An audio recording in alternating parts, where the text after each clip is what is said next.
ఇప్పుడు మనం ఇచ్చిన నంబర్ పాజిటివా లేక నెగటివా అని చెక్ చేసే ప్రోగ్రామ్ రాద్దాం. ఇది చాలా సింపుల్ ప్రోగ్రామ్. ఇచ్చిన number greater than or equal to 0 అయితే పాజిటివ్, లేకపోతే నెగటివ్. సో ఇక ప్రోగ్రామ్ రాద్దాం.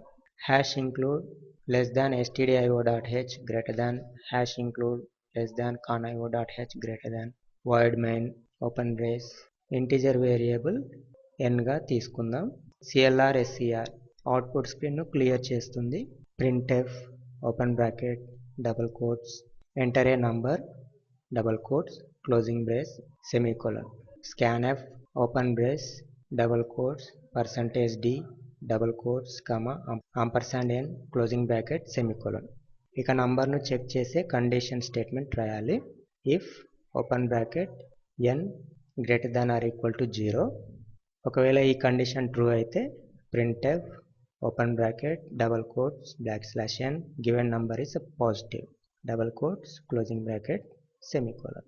ఒకవేళ కండిషన్ ఫాల్స్ అయితే else printf open bracket double quotes \n given number is negative double quotes closing bracket semicolon. getch output screen ను hold చేస్తుంది. Closing brace తో main function ను క్లోజ్ చేయాలి. కంట్రోల్ F9 ప్రెస్ చేసి ప్రోగ్రామ్ను ఎగ్జిక్యూట్ చేయాలి. దీంట్లో ఏదైనా నంబర్ను ఎంటర్ చేస్తే అది పాజిటివా లేక నెగటివా అని చూపిస్తుంది.